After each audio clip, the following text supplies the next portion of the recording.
if you missed this clip from yesterday, let's check it out because it's you know, it's funny. So this is the infamous classic at this point Hani Pack tier lament feature match at YCS whatever during Pull Power Shizu tier format.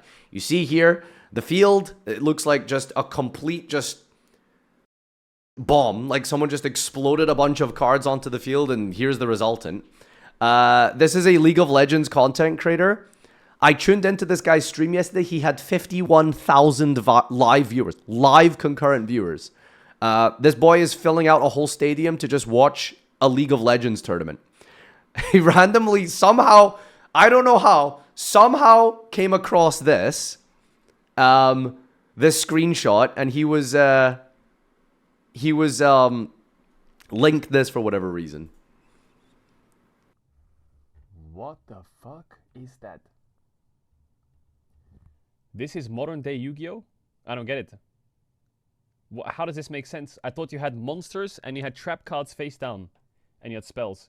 How is there 8 monsters on top of each other having like a fucking you know what? Say sex, it's okay. I swear, games when they come out and they're simple are so good. But then when the devs are like, let me cook now, I'm in such a successful game, let me cook, I'm gonna cook up all these new ideas. After 10 years of these fucking dumbass ideas, the game's just ruined, man. Bro, just put Karibo down and play Pot of Greed. That's it, turn over. Let me cook now. He summons 5 monsters, 3 polymerizations, a black hole, he's got graveyard rezzers, he's got fucking 2 decks, like, bro, just put Pot of Greed down and play Karibo. That's it. I end my turn. True. True. Play Pot of Greed and set Karibo. League take. The irony is the League of Legends gameplay from the beginning of the game to where it's at now is also kind of in that same power creep level. But anyway, why is his accent so... He does sound Dutch, doesn't he? Yeah, I don't know why people were so upset by this. But obviously, you can imagine, whenever anyone has a modicum of criticism towards Yu-Gi-Oh!, the natural inclination is to get very defensive. I don't get it. And get very personally invested in it. Jackass is here, of course. Love the people in the comments going, he's not wrong, though. Yes, he is. He's obviously wrong. And if you find yourself agreeing with him, you should recognize you might be wrong as well. Tiaraments strongest. Take us back. We didn't know how good we had it. This is great. This is great. We should bring back Kit Koloss. Tyr single-handedly did more damage to Yu-Gi-Oh! As a whole than any other archetype in the game.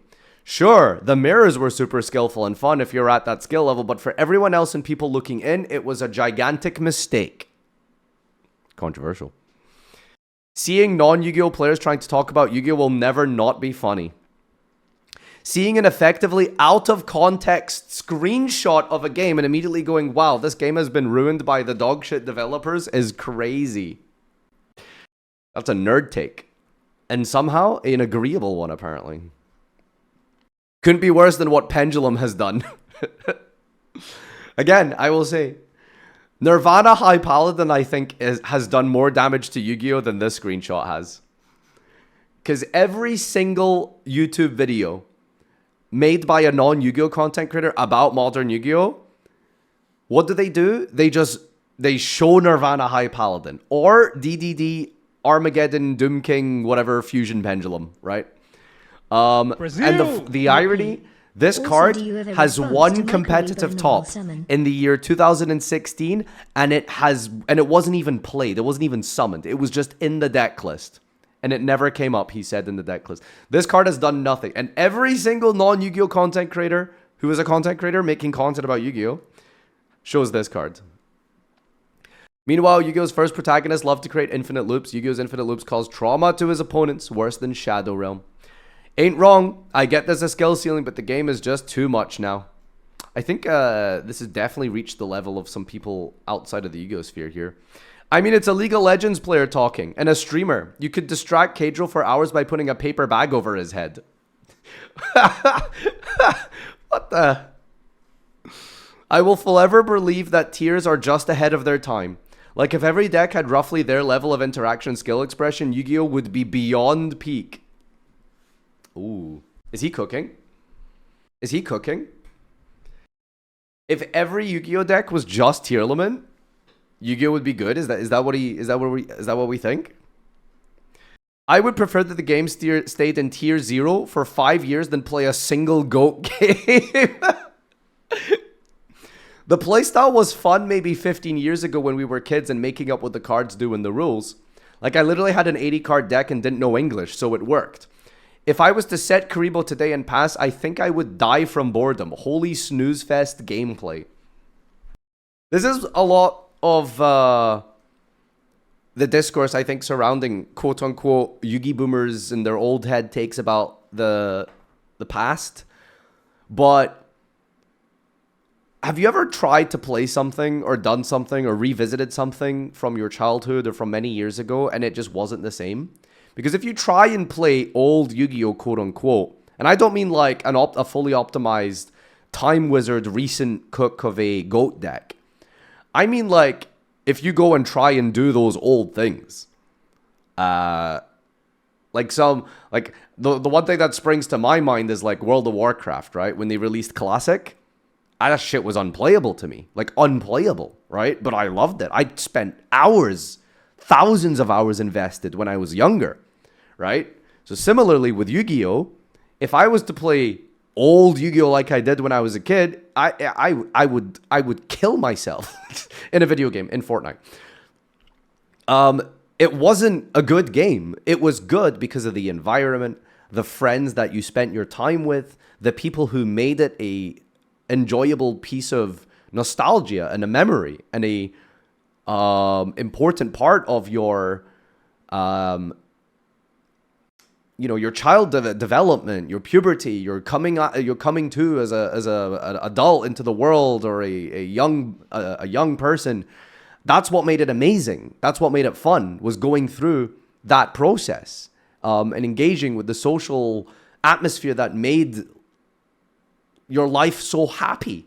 Because that's, for 90% of people who are now adults, childhood was a happy time. I don't know about that number, to be fair. It's probably, that's I'm just pulling that up. But for a lot of people who had fairly stable upbringings, decent parents, you're probably the most happiest when you're a kid, right? For most people, for a lot of people at least.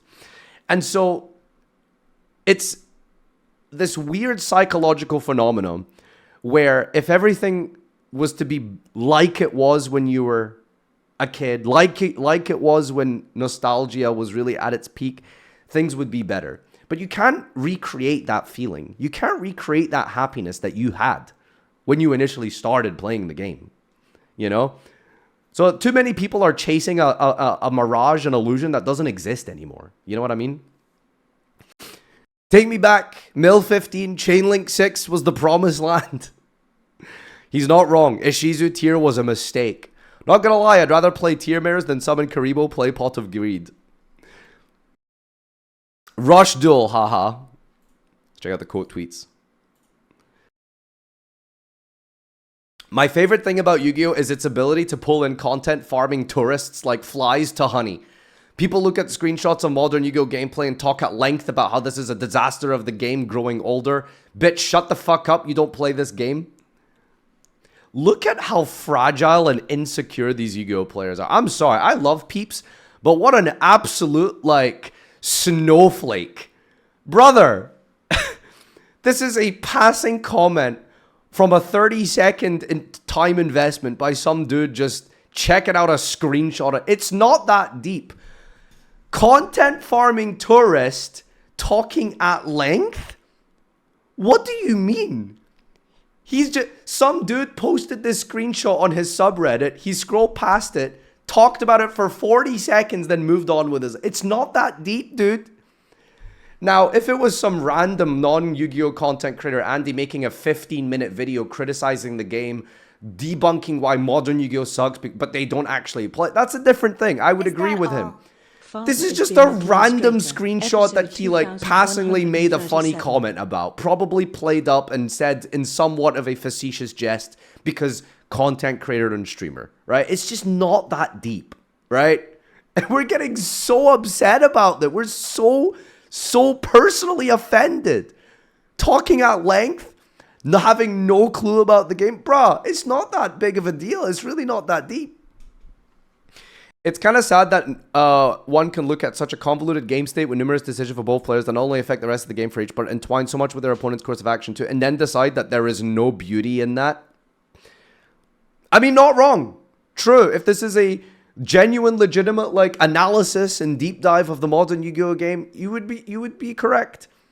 But I think this is just some dude who scrolled through his Twitter and saw through his subreddit and saw a funny picture and made a passingly hilarious comment about it. Bro, just summon Pot of Greed and set Link Kuribo. Like, that's funny. That was funny. I laughed. That's it. I don't look at it in such a serious lens. And if anyone should be personally offended by these takes that hurt the game and hurt the image of Yu-Gi-Oh, it's me, content creators. Because it's our living. If Yu-Gi-Oh does well, we do well. If Yu-Gi-Oh sucks and doesn't do well, we don't do well. I just think it's so unnecessarily upsetting about this. Link Kuribo. Oh, sorry, that's too new for him. Sorry. OG Kuribo, you're right. Ignoring the fact that Tier was obviously an outlier, I think it's good that Yu-Gi-Oh is not about playing one card and passing. There's a lot of other good card games out there where you can get that gameplay, and Yu-Gi-Oh filling its own niche is important. I just don't think that all this needs to be discourse, right? You know, every couple of weeks, every couple of months, there's like some sort of like hot topic in the Yu-Gi-Oh community on Twitter, right? There's always like some big discussion that's happening, you know, like Kashtira Unicorn was like a big discussion point a few months ago. One Piece taking over was like a big talking point. Mid-core players, there's always like something to complain or talk about or dramatize or get invested into an imagined, you know, cataclysmic topic about the game itself. But ultimately, I just don't think it's that deep. You wouldn't get it. Finally, the first good MBT post. Why is this video edited? This is the real board. Dude, we need to do this. Like, this is what we need. We need to stop this spread of misinformation. This clip is out of context because it's been dumbed down and diluted. This is not what the actual real end board was. This is what actually was going on. That's so good. Anyway, fair points and arguments made all round. I just don't think like this really heated fucking shut the fuck up bitch type of attitude towards anyone who even looks at our game in a somewhat negative light needs to be freaking just this attitude. I just think is so much, man, you know?